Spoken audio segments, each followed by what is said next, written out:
नमस्कार दोस्तों, break exam में आप सभी का स्वागत है।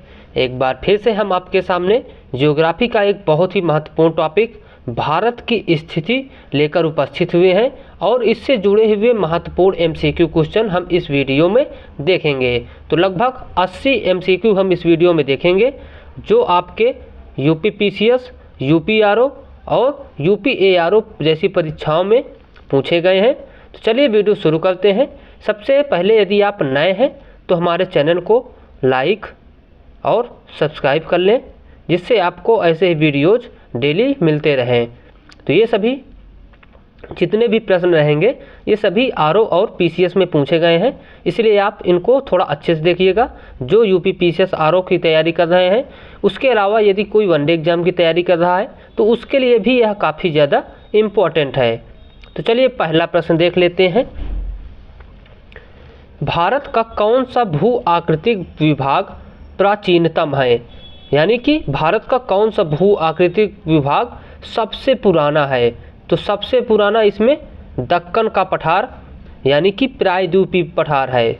इसी को दक्कन का पठार भी कहते हैं। तो प्रायद्वीपीय पठार, क्योंकि यह किससे बना है? तो यह लावा से बना है। लावा यानी कि जब इंडियन प्लेट यूरोपियन प्लेट से या एशियन प्लेट से टकरा रही थी, उस समय यहाँ पर लावा का या ज्वालामुखी उद्गार हुआ था और उसी ज्वालामुखी के कारण यहाँ पर एक प्लेटू बन गया। तो यही सबसे पुराना पठार है, प्रायद्वीपीय पठार। तो याद रखिएगा, पहला इसका सही जवाब है। उसके बाद हम बढ़ते हैं अगले प्रश्न की ओर। सियाचिन क्या है? तो सियाचिन पूछा जाए क्या है, तो यह भारत और पाकिस्तान के बीच एक हिमनद सीमांत क्षेत्र है। याद रखिएगा, भारत और पाकिस्तान के बीच एक हिमनद सीमांत क्षेत्र यानी कि बर्फ़ का एक क्षेत्र है जहाँ पर वर्ष भर बर्फ़ जमी रहती है। याद रखिएगा, हिमनद सीमांत क्षेत्र है। उसके बाद हम देख लेते हैं अगला प्रश्न। प्राचीन भारतीय भौगोलिक मान्यता के अनुसार भारतवर्ष किस द्वीप का अंग है? तो भारतवर्ष किस द्वीप का अंग है? ऑप्शन ए कांच द्वीप, कुश द्वीप, पुष्कर द्वीप, जम्बू द्वीप। तो इसका सही जवाब है जम्बू द्वीप। याद रखिएगा, हमेशा ये चर्चा में रहता है कि जम्बू द्वीप का भारतवर्ष अंश है। चलिए बढ़ते हैं अगले प्रश्न की ओर। अगला प्रश्न है, उड़ीसा में एपीजे अब्दुल कलाम के नाम से किस द्वीप का नाम रखा गया है? तो इसका सही जवाब क्या है? व्हीलर द्वीप। दूसरा इसका सही जवाब है व्हीलर द्वीप, क्योंकि यह उड़ीसा का द्वीप है। बाकी ये अरब सागर में है लक्षद्वीप। लक्षद्वीप अरब सागर में, अंडमान ये बंगाल की खाड़ी में है और दीव या खंभात की खाड़ी में है। तो इसका सही जवाब है दूसरा व्हीलर द्वीप। आइए बढ़ते हैं अगले प्रश्न की ओर। सर्वप्रथम इंडिया शब्द का प्रयोग भारत के लिए किस भाषा में किया गया था? तो सर्वप्रथम इंडिया शब्द का प्रयोग भारत के लिए किस भाषा में किया गया था? तो ग्रीक भाषा इसका सही जवाब है। ग्रीक यानी कि यूनानियों ने सबसे पहले भारत के लिए इंडिया शब्द का इस्तेमाल किया था। यूनानियों ने, याद रखिएगा, यूनानी जो कि ग्रीक के थे, इन्होंने ग्रीक भाषा में इंडिया शब्द का इस्तेमाल सर्वप्रथम किया था। उसके बाद हम बढ़ते हैं अगले प्रश्न की ओर। भारत की सबसे बड़ी सुरंग जवाहर सुरंग किस राज्य में अवस्थित है? तो जवाहर सुरंग किस राज्य में अवस्थित है? तो इसका सही जवाब क्या है? ऑप्शन ए पश्चिम बंगाल, दूसरा जम्मू कश्मीर, तीसरा हिमाचल प्रदेश, चौथा राजस्थान। तो इसका दूसरा सही जवाब है जम्मू कश्मीर। याद रखिएगा, जवाहर सुरंग जम्मू कश्मीर में अवस्थित है। उसके बाद हम अगला देख लेते हैं। भारत की मुख्य भूमि की दक्षिणी सीमा है। तो भारत की मुख्य भूमि की दक्षिणी सीमा कौन सी है? तो याद रखिएगा 8 डिग्री 4 मिनट उत्तरी अक्षांश। पहला इसका बिल्कुल सही जवाब है 8 डिग्री 4 मिनट। तो 8 को डिग्री पढ़ते हैं, जैसे ये है इसको डिग्री, लेकिन ये जो 4 ये लिखा है इसको मिनट पढ़ते हैं या मिनट है, मिनट है। याद रखिएगा 8 डिग्री 4 मिनट है। उसके बाद हम अगला प्रश्न देख लेते हैं। राम सेतु निम्नलिखित में से कहाँ पर स्थित है? तो राम सेतु स्थित है पाक जल डमरू मध्य में, याद रखिएगा। भारत और पाकिस्तान के बीच है यह, तो भारत और श्रीलंका के बीच है पाक जल डमरू मध्य। तो यहीं पर क्या है, राम सेतु, जिसे आदम ब्रिज भी कहते हैं, आदम ब्रिज, याद रखिएगा, आदम ब्रिज भी कहते हैं। तो इसका सही जवाब है दूसरा। उसके बाद हम देख लेते हैं अगला प्रश्न, भारतीय मानक समय आधारित है। तो भारतीय मानक समय आधारित है 82 डिग्री 30 मिनट पूर्वी देशांतर पर। तो कौन सा सही जवाब है इसका? ऑप्शन पहला इसका बिल्कुल सही जवाब है, 82 डिग्री 30 मिनट पूर्वी देशांतर पर। उसके बाद हम अगला प्रश्न देख लेते हैं, इंदिरा पॉइंट किसकी दक्षिणी नोक है या दक्षिणी पॉइंट है? तो इंदिरा पॉइंट किसका दक्षिणी पॉइंट है? ये अंडमान और निकोबार द्वीप समूह का दक्षिणी पॉइंट है, याद रखिएगा। इंदिरा पॉइंट और अंडमान निकोबार द्वीप समूह में किसका सबसे दक्षिणी पॉइंट है? तो यह है ग्रेट निकोबार का, ग्रेट निकोबार का सबसे, यानी कि निकोबार के 3 पार्ट हैं। पहला है कार निकोबार, दूसरा है लिटिल निकोबार और तीसरा है ग्रेट निकोबार। तो निचला हिस्सा ग्रेट निकोबार का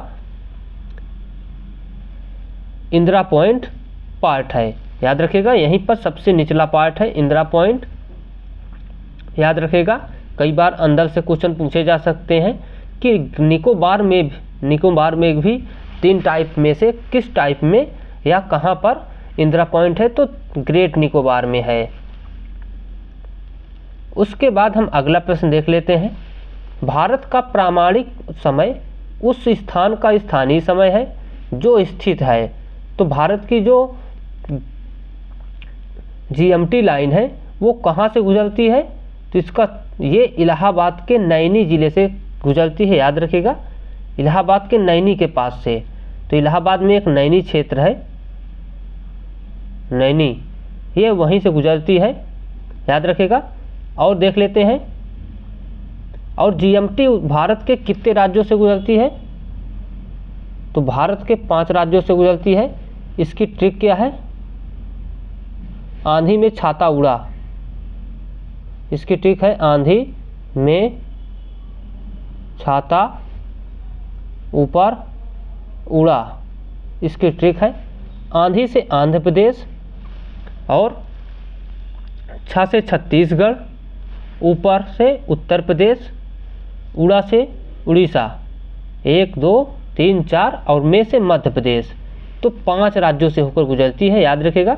आंधी में छाता ऊपर उड़ा, 5 राज्यों की ट्रिक है, इसको आप याद रखिएगा कि भारत का जो प्रामाणिक समय रेखा है वो कहाँ से गुजरती है? तो ये भारत के 5 राज्यों से होकर गुजरती है, जिसमें से इलाहाबाद के समीप से सबसे पास से गुजरती है। अगला प्रश्न है, निम्न में से कौन सा युग्म सही नहीं है? तो कौन सा युग्म सही सुमेलित नहीं है? तो पहला देखते हैं, सही सुमेलित है हरिद्वार उत्तराखंड में है, अलवर राजस्थान में ये भी सही सुमेलित है, मदुरई तमिलनाडु में ये भी बिल्कुल सही सुमेलित है, लेकिन झांसी मध्य प्रदेश में नहीं है। या कहाँ पर है झांसी? तो झांसी उत्तर प्रदेश में है और ललितपुर ज़िले के आसपास, ललितपुर ज़िले के जस्ट नीचे है। चलिए बढ़ते हैं अगले प्रश्न की ओर। इंडियन स्टैंडर्ड टाइम और ग्रीनविच मीन टाइम में कितना अंतर है? तो इसका सही जवाब क्या है? ग्रीनविच मीन टाइम में कितना अंतर है? तो 5.5 घंटे का अंतर है। पहला इसका बिल्कुल सही जवाब है, 5 घंटे 30 मिनट का अंतर है। चलिए बढ़ते हैं अगले प्रश्न की ओर। पोर्ट ब्लेयर स्थित है, तो पोर्ट ब्लेयर राजधानी जो कि अंडमान निकोबार की है वो कहाँ पर स्थित है? तो इसका सही जवाब क्या है?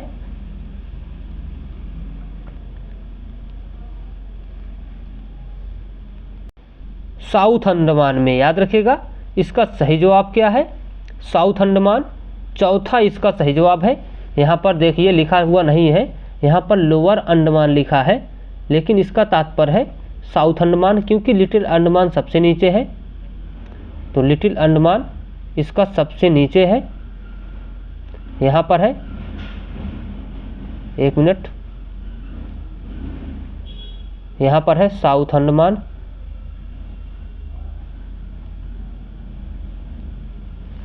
तो साउथ अंडमान यहाँ पर है पोर्ट ब्लेयर, देख लीजिए यहाँ पर पोर्ट ब्लेयर लिखा हुआ है, ये साउथ अंडमान का हिस्सा है। तो याद रखिएगा पोर्ट ब्लेयर जो राजधानी है अंडमान निकोबार की, वो साउथ अंडमान में स्थित है। उसके बाद हम देख लेते हैं और ये भी देख लेते हैं कि अंडमान और निकोबार द्वीप समूह के बीच कौन सा चैनल है। तो 10 डिग्री चैनल है, 10 डिग्री चैनल अंडमान और निकोबार द्वीप समूह के बीच स्थित है। उसके बाद हम अगला प्रश्न देख लेते हैं, भारत का ध्रुव दक्षिणी भाग की विषुवत रेखा से दूरी कितनी है। तो भारत का ध्रुव दक्षिणी भाग की विषुवत रेखा से कितनी दूरी पर स्थित है। तो भारत का जो दक्षिणी भाग है वह विषुवत रेखा से कितनी दूरी पर है। तो 876 किलोमीटर दूरी पर। याद रखिएगा ऑप्शन ए इसका बिल्कुल सही जवाब है। उसके बाद हम देख लेते हैं अगला प्रश्न, निम्नलिखित में से कौन सा राज्य पहले नेफा के नाम से जाना जाता था। तो इसका सही जवाब क्या है, अरुणाचल प्रदेश। याद रखिएगा अरुणाचल प्रदेश को पहले नेफा के नाम से जाना जाता था। उसके बाद हम अगला प्रश्न देख लेते हैं, भारत की स्थलीय सीमा की लंबाई कितनी है। तो भारत की जो स्थलीय सीमा की लंबाई है वो 15,200 किलोमीटर है। ऑप्शन दूसरा इसका बिल्कुल करेक्ट जवाब है। और चौथा है इसका, ये है भारत की समुद्र तटीय रेखा की टोटल लंबाई द्वीपों सहित। तो यह द्वीपों सहित इसकी लंबाई है समुद्र तटों की। यदि सिर्फ समुद्र तट की पूछा जाए तो ये 6100 मीटर है, सिर्फ समुद्र तट जिसमें द्वीप न शामिल हो तो 6100 किलोमीटर। उसके बाद हम अगला प्रश्न देख लेते हैं, संघ शासित प्रदेश दादरा और नगर हवेली भारत में निम्न में से किन राज्यों के बीच स्थित है। तो इसका सही जवाब है महाराष्ट्र और गुजरात। याद रखिएगा जैसे कि भारत का मैप,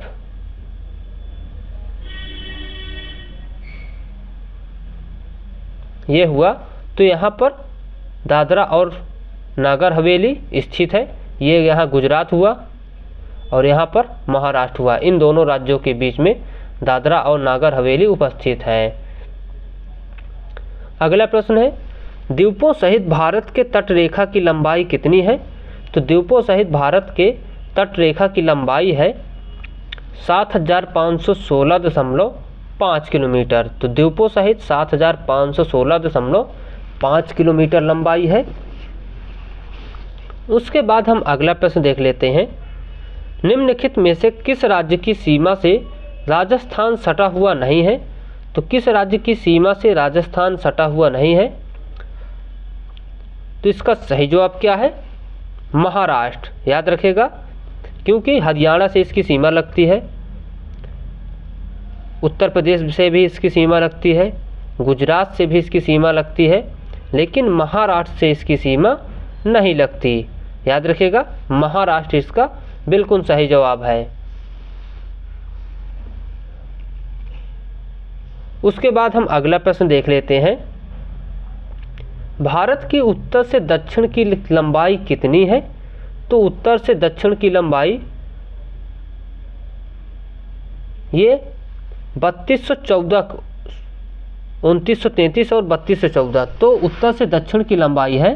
तो इसका सही जवाब है ऑप्शन चौथा, 3214 किलोमीटर है। याद रखिएगा वहीं पूरब से पश्चिम की बात कर ली जाए तो 2933 किलोमीटर है। पूर्व से पश्चिम में 2933 किलोमीटर है, जो कि गुजरात से अरुणाचल प्रदेश के बीच यह दूरी नापी गई है 2933। और यदि जम्मू कश्मीर से कन्याकुमारी तक दूरी देखा जाए तो 3214 किलोमीटर है। अगला प्रश्न है, निम्नलिखित में से वह क्षेत्र कौन सा है जिसकी सीमा अरुणाचल प्रदेश से नहीं लगती। तो अरुणाचल प्रदेश से देखिए भूटान की सीमा लगती है, मणिपुर की सीमा नहीं लगती। तो इसका सही जवाब क्या है? ऑप्शन दूसरा इसका सही जवाब है, मणिपुर। तो पहला इसका ये सीमा लगती है, असम भी सीमा लगती है, नागालैंड भी सीमा लगती है, लेकिन दूसरे की सीमा मणिपुर की नहीं लगती, क्योंकि मणिपुर के ऊपर है नागालैंड। नागालैंड मणिपुर के ऊपर है, फिर मणिपुर है, उसके नीचे मिजोरम है। तो इसके नीचे क्या है? मिजोरम। तो मणिपुर नीचे पड़ जाता है और नागालैंड के ऊपर ही अरुणाचल प्रदेश की सीमा लगती है। तो मणिपुर इसका सही जवाब है कि मणिपुर से इसकी सीमा नहीं लगती। अगला प्रश्न है, भारत की पूर्व से पश्चिम की लंबाई कितनी है? तो 2933 किलोमीटर है। तीसरा इसका बिल्कुल सही जवाब है। अगला प्रश्न है, निम्नलिखित में से वह राज्य क्षेत्र कौन सा है जिसकी सीमा मिजोरम से नहीं लगी हुई है? तो वह राज्य क्षेत्र कौन सा है जिसकी सीमा मिजोरम से नहीं लगी हुई है? तो मिजोरम से सीमा न लगाने वाला राज्य क्या कौन सा है, ये देख लेते हैं। इसका सही जवाब है नागालैंड। याद रखिएगा, नागालैंड की मिजोरम से सीमा नहीं लगी हुई है, क्योंकि पहले नागालैंड है, उसके बाद पहले नागालैंड ऊपर पड़ता है, फिर मणिपुर पड़ता है, फिर मिजोरम पड़ता है। तो मिजोरम नागालैंड से सीमा नहीं साझा करता, जबकि मणिपुर साझा करता है। तो तीसरा इसका बिल्कुल सही जवाब है। अगला है, भारत की तट रेखा की लंबाई है। तो भारत की तट रेखा की लंबाई कितनी है? तो इसकी सही जवाब है 6100 किलोमीटर। याद रखिएगा, 6100 किलोमीटर भारत की तट रेखा की लंबाई है। उसके बाद अगला प्रश्न देख लेते हैं, भारत किस गोलार्ध में स्थित है? तो भारत उत्तरी पूर्वी गोलार्ध में स्थित है। ऑप्शन तीसरा बिल्कुल सही जवाब है, उत्तरी पूर्वी गोलार्ध। उसके बाद हम अगला प्रश्न देख लेते हैं, भारत का क्षेत्रफल विश्व के कुल भौगोलिक क्षेत्रफल का कितना है? तो भारत का क्षेत्रफल विश्व के कुल भौगोलिक क्षेत्रफल का 2.4% है। याद रखिएगा, 2.4%। उसके बाद हम अगला प्रश्न देख लेते हैं, निम्नलिखित देशांतरों में कौन सा भारत की प्रामाणिक मध्याह्न रेखा स्टैंडर्ड मेरिडियन कहलाता है? तो इसका सही जवाब क्या है? 82 डिग्री 30 मिनट पूर्वी देशांतर। तो इसका पहला बिल्कुल सही जवाब है 82 डिग्री 30 मिनट। ई का मतलब है ईस्ट, EAST यानी कि पूर्व। चलिए बढ़ते हैं अगले प्रश्न की ओर। भारत के कुल क्षेत्रफल का कितना प्रतिशत भाग पर्वतीय क्षेत्र समुद्र तल से 2135 मीटर या अधिक ऊंचाई के अंतर्गत आता है? तो इसका सही जवाब क्या है? कितना भाग पर्वतीय क्षेत्र है? तो 10.7%। ऑप्शन तीसरा इसका बिल्कुल सही जवाब है। चलिए बढ़ते हैं अगले प्रश्न की ओर। अगला प्रश्न है, निम्नलिखित में से कौन सा कथन असत्य है?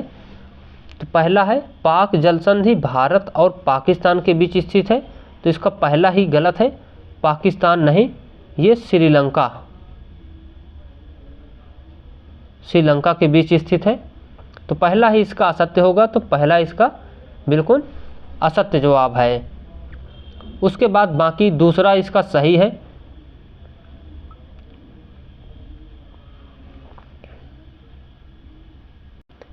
तीसरा भी सही है और चौथा भी सही है। यहाँ पर 6.4 जो दिया है, ये 6.4 जो दिया है यह इंदिरा पॉइंट का दिया है। याद रखिएगा, इंदिरा पॉइंट जो कि ग्रेट निकोबार में स्थित है, वहाँ का यह पॉइंट दिया हुआ है। इसमें आप कंफ्यूज मत होइएगा कि 8.4 मिनट है। तो 8 डिग्री 4 मिनट यह भारत का कन्याकुमारी वाला स्थल है। उसके बाद हम अगला प्रश्न देख लेते हैं, संपूर्ण भारत के कितने प्रतिशत भूभाग पर पर्वत और पहाड़ियों का विस्तार पाया जाता है? तो इसका सही जवाब है 29.3% भाग पर, क्योंकि 43% पर मैदान पाए जाते हैं और 10% पर सिर्फ पर्वत पाए जाते हैं, और पर्वत और पहाड़ी मिला ली जाए तो फिर 29% पर पाए जाते हैं। तो पहला बिल्कुल सही जवाब है। अगला प्रश्न है, निम्नलिखित में से कौन सा कथन असत्य है? तो पहला है भारत का देशांतरी विस्तार 68 डिग्री 7 मिनट पूर्वी देशांतर से 97 डिग्री 25 मिनट पूर्वी देशांतर तक है, सही है। दूसरा है भारत के मुख्य स्थलखंड का अक्षांशीय विस्तार 6 डिग्री 4 मिनट उत्तरी अक्षांश से 37 डिग्री 4 मिनट उत्तरी अक्षांश है, ये गलत जवाब है। 6 डिग्री नहीं है, इसका है 8 डिग्री 4 मिनट, याद रखिएगा 8 डिग्री 4 मिनट मुख्य स्थलखंड नहीं है। यदि इसका अंडमान निकोबार द्वीप से देखा जाए तब इसका सही है, लेकिन मुख्य स्थलखंड भारत का 8 डिग्री 4 मिनट से शुरू होता है, तो इसका दूसरा कथन असत्य है, याद रखिएगा दूसरा कथन असत्य है। उसके बाद हम देख लेते हैं अगला प्रश्न, संपूर्ण भारत के कितने प्रतिशत भूभाग पर पठार का विस्तार पाया जाता है? तो कितने प्रतिशत भाग पर पठार का विस्तार पाया जाता है? तो इसका सही जवाब है ऑप्शन दूसरा 29.3% भाग पर पठारों का विस्तार पाया जाता है, याद रखिएगा। उसके बाद हम अगले प्रश्न की ओर बढ़ते हैं, विश्व के 2.4% क्षेत्रफल में भारत विश्व की कितनी प्रतिशत जनसंख्या का पोषण करता है? तो इसका सही जवाब है पहला ही 17.5% जनसंख्या भारत विश्व के 2.4% क्षेत्रफल में रहती है और इसी का वह पोषण करता है। अगला प्रश्न है, संपूर्ण भारत के कितने प्रतिशत भूभाग पर मैदान का विस्तार पाया जाता है? तो मैदानों का विस्तार भारत के 43% भूभाग पर पाया जाता है, ऑप्शन दूसरा बिल्कुल सही जवाब है। अगला प्रश्न है, न्यू मूर द्वीप किन दो देशों के मध्य विवाद का कारण है? तो न्यू मूर द्वीप कौन कौन से देशों के बीच विवाद का कारण है? तो भारत और बांग्लादेश, ऑप्शन चौथा इसका सही जवाब है। उसके बाद हम अगला प्रश्न देख लेते हैं, भारत की प्रादेशिक जल सीमा टेरिटोरियल वाटर समुद्र तट से कितने समुद्री मील की दूरी पर है? तो इसका सही जवाब क्या है 12 नॉटिकल माइल, याद रखिएगा प्रादेशिक जल सीमा 12 नॉटिकल माइल दूरी पर है। और देख लेते हैं अनन्य एक्सक्लूसिव जोन जो होता है EEZ जोन 200 नॉटिकल माइल दूरी तक होता है, और प्रादेशिक जल सीमा के बाद जहाँ पर मत्स्य पालन किया जा सकता है तो वो संलग्न क्षेत्र होता है, वो संलग्न क्षेत्र 24 मील तक होता है, लेकिन प्रादेशिक जल सीमा वाला 12 नॉटिकल माइल तक होता है। तो तीसरा इसका बिल्कुल सही जवाब है, तो याद रखेगा तीसरा इसका सही जवाब है 12 नॉटिकल माइल। चलिए बढ़ते हैं अगले प्रश्न की ओर, भारत में कितने राज्य व केंद्र शासित प्रदेश हैं? तो इसका सही जवाब है 28 राज्य व 8 केंद्र शासित प्रदेश। आइए बढ़ते हैं अगले प्रश्न की ओर, भारत का एकांतिक आर्थिक क्षेत्र, इसी को हम बात कर रहे थे एक्सक्लूसिव इकोनॉमिक जोन, संलग्न क्षेत्र के आगे, तो उसी संलग्न क्षेत्र के आगे कितने समुद्री मील की दूरी तक है? तो इसका सही जवाब है 200 नॉटिकल माइल, चौथा इसका बिल्कुल सही जवाब है। अगला प्रश्न है, निम्नलिखित में से कौन एक केंद्र शासित प्रदेश नहीं है? तो कौन एक केंद्र शासित प्रदेश नहीं है? तो तीसरा त्रिपुरा एक केंद्र शासित प्रदेश नहीं है, त्रिपुरा एक सामान्य राज्य है। अगला प्रश्न देख लेते हैं, भारत में कितने राज्य समुद्र तट रेखा में हैं? तो समुद्र तट रेखा में है 9 राज्य टोटल भारत के, पहला इसका बिल्कुल सही जवाब है। अगला प्रश्न है, किस भारतीय राज्य की सीमा सर्वाधिक राज्यों की सीमा को स्पर्श करती है? तो इसका सही जवाब है उत्तर प्रदेश, याद रखिएगा उत्तर प्रदेश की सीमा सर्वाधिक राज्यों को स्पर्श करती है। चलिए बढ़ते हैं अगले प्रश्न की ओर, भारत में निम्नलिखित में से किस राज्य की तटरेखा सबसे लंबी है? तो इसका सही जवाब है गुजरात, क्योंकि गुजरात की तटरेखा इस आकार में होने के कारण सबसे लंबी पड़ जाती है, तो गुजरात पहला इसका सही जवाब है। अगला प्रश्न है, निम्नलिखित में से कौन सा नगर कर्क रेखा से निकटतम दूरी पर अवस्थित है? तो कर्क रेखा से निकटतम दूरी पर अवस्थित है कौन सा नगर? तो अगरतला। याद रखिएगा, त्रिपुरा की राजधानी है अगरतला, सबसे निकटतम दूरी पर स्थित है। जबकि उज्जैन महाराष्ट्र में, उज्जैन यह मध्य प्रदेश में स्थित है, ये भी निकटतम नहीं है। जबलपुर भी एमपी में है, निकटतम नहीं है। गांधीनगर गुजरात में है, ये भी निकटतम नहीं है। लेकिन त्रिपुरा कर्क रेखा के सबसे निकटतम है। अगला प्रश्न देख लेते हैं, और यह सभी प्रश्न आपके यूपी पीसीएस यूपी आरओ में पूछे गए हैं, तो इसलिए यह काफ़ी ज़्यादा इम्पोर्टेंट हैं। उसके बाद हम अगला प्रश्न देख लेते हैं, निम्नलिखित भारतीय राज्यों में से किससे होकर कर्क रेखा नहीं गुजरती? तो इसका सही जवाब क्या है? उत्तर प्रदेश। याद रखिएगा, उत्तर प्रदेश से होकर कर्क रेखा नहीं गुजरती, क्योंकि इसकी ट्रिक है मित्र पर गमछा झार, मित्र पर गमछा झार। तो मी से मिजोरम, त्रा से त्रिपुरा, पा से पश्चिम बंगाल, रा से राजस्थान, गा से गुजरात, मा से मध्य प्रदेश, छा से छत्तीसगढ़, झा से झारखंड। तो 8 राज्यों टोटल हो गए, 8 राज्य, 1 2 3 4 5 6 7 8। तो 8 राज्यों से होकर कर्क रेखा गुजरती है, उत्तर प्रदेश से यह नहीं गुजरती। तो तीसरा इसका सही जवाब रहेगा। आइए बढ़ते हैं अगले प्रश्न की ओर। निम्न नगरों में से कौन सा भारतीय राज्य कर्क रेखा के उत्तर में स्थित है? तो कौन सा भारतीय राज्य कर्क रेखा के उत्तर में स्थित है? तो इसका सही जवाब क्या है? कर्क रेखा के उत्तर में स्थित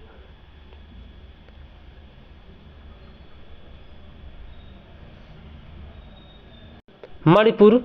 तो इसका सही जवाब है मणिपुर। याद रखिएगा, मणिपुर भारतीय राज्य कर्क रेखा के उत्तर में स्थित है। उसके बाद हम अगला प्रश्न देख लेते हैं, कौन सी अक्षांश रेखा भारत के मध्य से होकर गुजरती है? तो इसका सही जवाब है कर्क रेखा, भारत के जो कि मध्य से होकर गुजरती है, 8 राज्यों से होकर गुजरती है। अगला प्रश्न है, भारतीय उपमहाद्वीप मूलतः एक विशाल भूखंड का भाग था जिसे कहा जाता था, क्या कहा जाता था? तो इसका सही जवाब है गोंडवाना लैंड। ऑप्शन दूसरा इसका बिल्कुल सही जवाब है। उसके बाद हम देख लेते हैं अगला प्रश्न, कर्क रेखा भारत के कितने राज्यों से होकर गुजरती है? तो इसका सही जवाब है 8 राज्यों से होकर। उसके बाद हम अगला प्रश्न देख लेते हैं, भारत का क्षेत्रफल कितना है? तो भारत का क्षेत्रफल 32,87,263 वर्ग किलोमीटर है।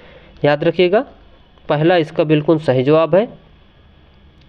उसके बाद हम अगला प्रश्न देख लेते हैं, निम्नलिखित में से किस राज्य से होकर कर्क रेखा नहीं गुजरती है? तो किस राज्य से होकर कर्क रेखा नहीं गुजरती है? राजस्थान से देखो गुजरती है, पश्चिम बंगाल से भी गुजरती है, और उड़ीसा से नहीं गुजरती। तो इसका सही जवाब क्या है? तीसरा बिल्कुल सही जवाब है, उड़ीसा से कर्क रेखा नहीं गुजरती। उसके बाद हम अगला प्रश्न देख लेते हैं, भारत का एकमात्र शीत मरुस्थल है। तो भारत का एकमात्र शीत मरुस्थल कौन सा है? शीत मरुस्थल है लद्दाख। याद रखिएगा, ऑप्शन तीसरा इसका सही जवाब है, लद्दाख भारत का शीत मरुस्थल है। उसके बाद अगला प्रश्न है, भारत का वह राज्य जिससे होकर कर्क रेखा गुजरती है। तो भारत का वह राज्य जिससे होकर कर्क रेखा गुजरती है, झारखंड। ऑप्शन दूसरा इसका बिल्कुल सही जवाब है, झारखंड से होकर कर्क रेखा गुजरती है। अभी हमने इसकी ट्रिक देखा कि मित्र पर गमछा झार, तो झा से झारखंड यहाँ पर आ रहा, तो झारखंड से होकर कर्क रेखा गुजरती है। अगला प्रश्न है, जम्मू कश्मीर का वह हिस्सा जिस पर चीन का अधिकार है क्या कहलाता है? तो इसका सही जवाब है अक्साई चीन। याद रखिएगा, दूसरा इसका बिल्कुल सही जवाब है अक्साई चीन। उसके बाद अगला प्रश्न है, भारत की मुख्य भूमिका दक्षिणी पॉइंट कौन सा है? तो मुख्य भूमिका दक्षिणी पॉइंट कौन सा है? इसका सही जवाब है इंदिरा पॉइंट। याद रखिएगा, इंदिरा कोल कौन सा है? तो यह उत्तरी पॉइंट है। सबसे उत्तरी पॉइंट कौन सा है भारत का? इंदिरा पॉइंट। और कहाँ पर है? जम्मू एंड कश्मीर में है इंदिरा पॉइंट। याद रखिएगा, जम्मू और कश्मीर में है। और दक्षिणी पॉइंट इंदिरा पॉइंट है जो कि अंडमान निकोबार द्वीप में समूह में है। उसके बाद हम अगला प्रश्न देख लेते हैं, कोच्चि का जुड़वा नगर कौन सा है? तो कोच्चि का जुड़वा नगर है एर्नाकुलम। तीसरा बिल्कुल सही जवाब है। अगला प्रश्न है, भारत के दक्षिण में सबसे दूरस्थ स्थल कौन है? तो भारत के दक्षिण में सबसे दूरस्थ स्थल कौन सा है?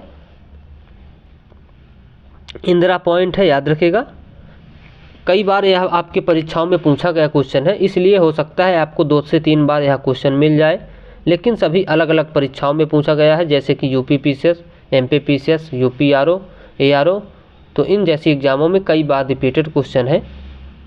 उसके बाद हैदराबाद का जुड़वा नगर कौन सा है? तो इसका जुड़वा नगर है सिकंदराबाद। चौथा इसका बिल्कुल सही जवाब है। अगला प्रश्न है, इंदिरा पॉइंट का अन्य नाम है? तो इंदिरा पॉइंट का अन्य नाम क्या है? लाहिचिंग, पिग्मेलियन पॉइंट, पार्सन पॉइंट, यानी कि इनमें से सभी तीनों ही इंदिरा पॉइंट के नाम हैं। उसके बाद हम देख लेते हैं, वर्तमान में भारत के किस स्थान को सफ़ेद पानी के नाम से जाना जाता है? तो सफ़ेद पानी के नाम से किसे जाना जाता है? सियाचिन को। याद रखिएगा, दूसरा बिल्कुल सही जवाब है, सियाचिन को सफ़ेद पानी के नाम से जाना जाता है। उसके बाद हम अगला प्रश्न देख लेते हैं, निम्नलिखित में से कौन सा स्थान भूमध्य रेखा के निकटतम स्थित है? तो कौन सा स्थान भूमध्य रेखा के निकटतम स्थित है? तो इसका सही जवाब क्या है? इंदिरा पॉइंट। याद रखिएगा, इंदिरा पॉइंट भूमध्य रेखा के निकटतम स्थित है, क्योंकि यह ग्रेट निकोबार में है। ग्रेट निकोबार का हिस्सा है, ग्रेट निकोबार का। और ग्रेट निकोबार 6 डिग्री 4 मिनट के दूरी है भूमध्य रेखा से, इतनी दूरी है इतने किलोमीटर पर। उसके बाद हम देख लेते हैं अगला प्रश्न, दक्षिणी गंगोत्री क्या है? तो दक्षिणी गंगोत्री क्या है? तो इसका सही जवाब है दूसरा, अंटार्कटिका में स्थापित भारतीय वैज्ञानिक अनुसंधान केंद्र। तो दक्षिणी गंगोत्री अंटार्कटिका में स्थापित भारतीय वैज्ञानिक अनुसंधान केंद्र है। इसके अलावा भारत ने यहाँ पर मैत्री और भारती नामक भी शोध संस्थान स्थापित किए हैं। उसके बाद हम अगला प्रश्न देख लेते हैं, भारतीय भूमि का सर्वाधिक उत्तरी भाग है? तो भारतीय भूमि का सर्वाधिक उत्तरी भाग कौन सा है? तो इसका सही जवाब है इंदिरा कोल। याद रखिएगा, इंदिरा कोल भारत का सबसे उत्तरी भाग है, जो कि जम्मू कश्मीर में है। हमने अभी इसके बारे में आपको बता चुका। उसके बाद हम अगला प्रश्न देख लेते हैं, थार मरुभूमि कहाँ स्थित है? तो थार मरुभूमि राजस्थान में स्थित है। ऑप्शन चौथा इसका बिल्कुल सही जवाब है। उसके बाद अगला प्रश्न है, भारत का दक्षिणतम स्थान इंदिरा पॉइंट निम्नलिखित में से कहाँ स्थित है? तो भारत का दक्षिणतम स्थान इंदिरा पॉइंट कहाँ पर स्थित है? अंडमान निकोबार द्वीप समूह में स्थित है। दूसरा बिल्कुल सही जवाब है, अंडमान निकोबार द्वीप समूह। उसके बाद अगला है, लक्षद्वीप समूह में द्वीपों की संख्या है? तो लक्षद्वीप समूह में द्वीपों की संख्या है 36। याद रखिएगा, पहला इसका बिल्कुल सही जवाब है। अगला है, भारत की मुख्य भूमि को रामेश्वरम द्वीप से कौन अलग करता है?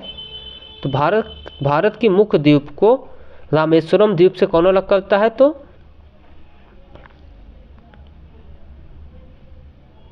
पंबन चैनल। याद रखिएगा, चौथा इसका बिल्कुल सही जवाब है। 10 डिग्री चैनल यह अंडमान निकोबार द्वीप समूह को अलग करता है निकोबार से। और पाक जल संधि भारत और श्रीलंका के बीच अलगाव करती है। तो इसका सही जवाब है पंबन चैनल। अगला प्रश्न है, निम्नलिखित में से कौन सा द्वीप भारत और श्रीलंका के मध्य स्थित है? तो भारत और श्रीलंका के मध्य स्थित द्वीप क्या कौन सा है? रामेश्वरम द्वीप, याद रखिएगा। दूसरा इसका बिल्कुल सही जवाब है। उसके बाद अगला प्रश्न है, आदम का पुल या एडम्स ब्रिज निम्नलिखित में से किन दो देशों के बीच स्थित है? तो भारत और श्रीलंका के बीच स्थित है। उसके बाद हम अगला प्रश्न देख लेते हैं, दीव स्थित है। तो दीव कहाँ पर स्थित है? खंभात की खाड़ी में। चौथा बिल्कुल इसका सही जवाब है, दमन और दीव खंभात की खाड़ी में स्थित है। उसके बाद हम अगला प्रश्न देख लेते हैं, निम्न द्वीपों के युग्मों में से कौन सा एक 10 अंश जलमार्ग द्वारा आपस में पृथक किया जाता है? तो 10 डिग्री जलमार्ग द्वारा कौन आपस में अलग किया जाता है? तो अंडमान निकोबार और द्वीप समूह, याद रखिएगा। अंडमान और निकोबारों को 10 डिग्री चैनल से अलग किया जाता है। उसके बाद अगला प्रश्न है, लक्षद्वीप समूह किस सागर पर स्थित है? तो लक्षद्वीप समूह अरब सागर में स्थित है, याद रखिएगा। तीसरा बिल्कुल सही जवाब है, अरब सागर में। अगला प्रश्न है, डंकन पास किसके बीच स्थित है? तो डंकन पास किसके बीच स्थित है? तो इसका सही जवाब क्या है?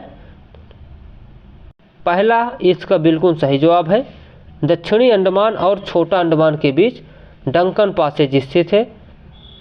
उसके बाद अगला प्रश्न है, स्वतंत्रता से पूर्व कौन सा भारतीय क्षेत्र काला पानी के नाम से जाना जाता है?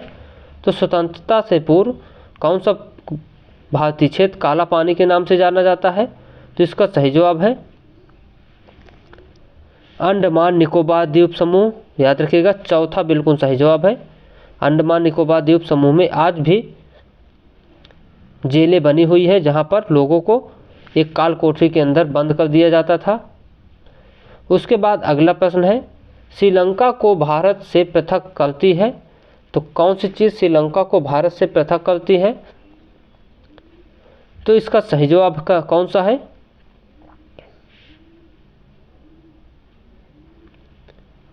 पाक जल संधि, याद रखिएगा। पाक जल संधि श्रीलंका को भारत से अलग करती है। पहला इसका बिल्कुल सही जवाब है। अगला है, निम्नलिखित में से कौन एक द्वीप है? तो कौन सा एक द्वीप है निम्नलिखित में से?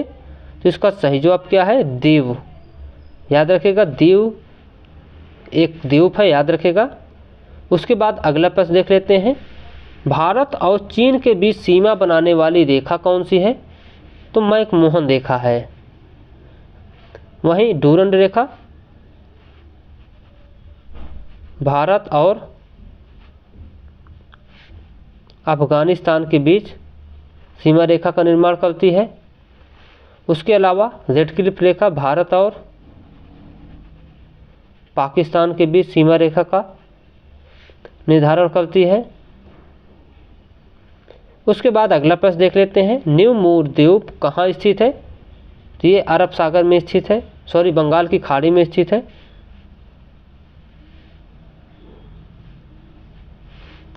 अगला प्रश्न है, भारत और पाकिस्तान के बीच अंतर्राष्ट्रीय सीमा किसके द्वारा सीमांकित की गई? तो इसका सही जवाब है भारत और पाकिस्तान के बीच रेड क्लिफ लाइन।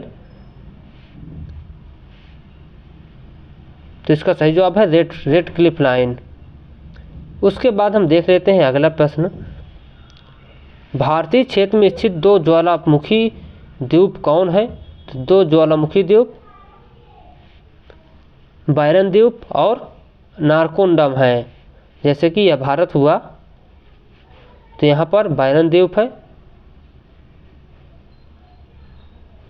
और इसी के जस्ट ऊपर कंबन या नारकोंडम ज्वालामुखी है, याद रखिएगा।